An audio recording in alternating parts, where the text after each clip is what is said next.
अस्सलाम वालेकुम नाज़रीन, महरान टीवी न्यूज़ में के बलिकार माया फराशा सबका पहिरियां हिकु नज़र हेडलाइन ते।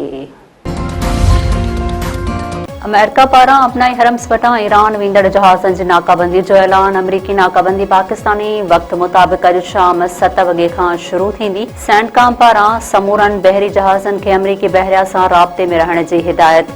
अमरीकी सेंट्रल कमांड जो चवणु आहे त अमरीकी फ़ौज जी नाकाबंदी ईरानी बंदरगाहनि ॾांहुं ईंदड़ वेंदड़ जहाज़नि लाइ हूंदी। आबनाई हरम्स खां ॿियनि मुल्कनि ॾे वेंदड़ जहाज़नि खे न रोकियो वेंदो। अमरीकी सदर डोनाल्ड ट्रंप चयो आहे त नाकाबंदीअ खां पोइ ईरान पंहिंजो तेल विकिणी न सघंदो। ईरान सां जंगबंदी बरक़रार आहे। ईरान ॻाल्हियुनि में वापसि अचे थो या न उन जी परवाह नाहे। उहा ॻाल्हि वाज़िह आहे त ईरान वटि एटमी सलाहियत न हूंदी।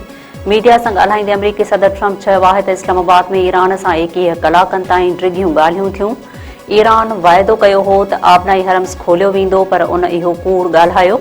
ईरान जी फ़ौज खे तबाह ऐं बहरिया खे समुंड में ॿोड़े छॾियो आहे। ईरानी सदर मसूद पेज़ेश्कियान जो रूसी सदर सां टेलीफ़ोन ते राब्तो। विच ओभर वारे छिकताण ते ॻाल्हि ॿोल। ईरानी सदर चयो आहे त अमेरिका पाण खे आका सम्झणु छॾे ॾे त मुआहिदे लाइ रस्तो निकिरी सघे थो। ईरानी क़ौम जे हक़नि जो एहतराम कयो वञे त ॻाल्हियूं नतीजा ॾींदड़ साबित थी सघनि थियूं। ईरानी सदर पारां ॻाल्हियुनि वारी टीम जी तारीफ़। मसूद पेज़ेश्कियान जो चवणु आहे त ॻाल्हियुनि वारी टीम ऐं स्पीकर मोहम्मद बाकर कालिबाफ जी ख़िदमतुनि खे साराहियां थो। ख़ुदा ॻाल्हियुनि वारी टीम खे वधीक ताक़त ॾे। नायब वज़ीर आज़म ऐं परॾेही वज़ीर साख़्त जा सऊदी अरब, तुर्किया ऐं मिस्र जे हम मुनसिब सां राब्ता। इस्लामाबाद में अमेरिका ईरान विच में थियल ॻाल्हियुनि में अॻ भराई बाबति आगाह। सऊदी परॾेही वज़ीर सां ॻाल्हाईंदे साख़्त चयो आहे त धुरुनि लाइ जंगबंदीअ जे वाइदनि जी पासदारी इंतहाई अहम आहे। इसाक़ ऐं तुर्क मुनसिब विच में बि राब्ता। ॿिन्ही अॻवाननि पारां सिफ़ारती कोशिशूं जारी रखण ते इतफ़ाक़। तुर्किया जे परॾेही वज़ीर पारां अमेरिका ईरान विच में ॻाल्हियुनि में सहूलियतकारी करण ते पाकिस्तानी किरदार जी साराह।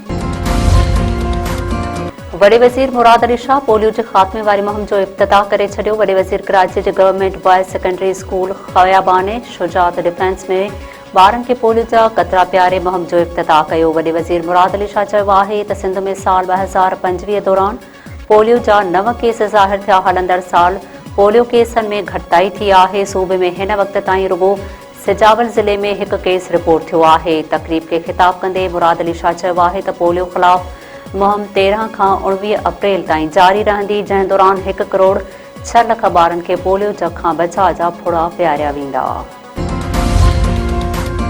मीरपुर ख़ासि वेझो मुबैना पुलिस मुक़ाबले में मारिजी वियल नौजवान जो लाश रखी धरणो। पुलिस ऐं मुज़ाहिरीन में झकरियूं। ख़ान मोहम्मद मरीअ जे वारसनि खिपरो मीरपुर ख़ासि रोड ते लाश रखी धरणो हयो। गाॾियुनि जी अचवञ मुअत्तिल।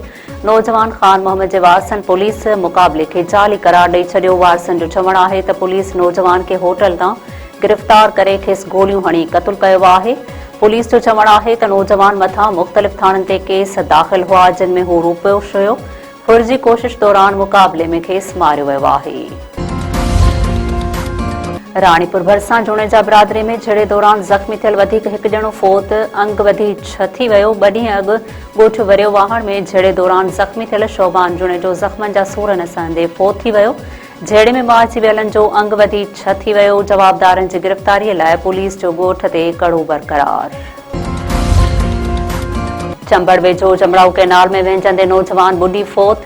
ॻोठ जानी लखारी भरिसां नौजवान उमेर मरी जमड़ाऊ कैनाल में वहिंजंदे ॿुॾी वियो। टोबन ॿुॾी वियल नौजवान जो लाश हथ करे वरितो। फ़ौतीअ जो लाश घर पहुचण ते घर में कोहराम। मीरपुर ख़ासि मेडिकल कॉलेज शागिर्दियाणी फहमीदा लखारी जे आबखात वारे मामले जी जांच शुरू। वारसनि जो एहतजाज। PMDC जी जांच टीम कॉलेज पहुची इंतज़ामिया खां तफ़सील वरिता। वारसनि जो जांच टीम अॻियां एहतजाज इंसाफ़ जी घुर। शागिर्दियाणी जे केस में नामज़द शागिर्द अब्दुल रहमान जट गिरफ़्तार। पुलिस गिरफ़्तार शागिर्द खे अदालत में पेश करे छॾियो। 3 ॾींहनि जे रिमांड ते पुलिस हवाले।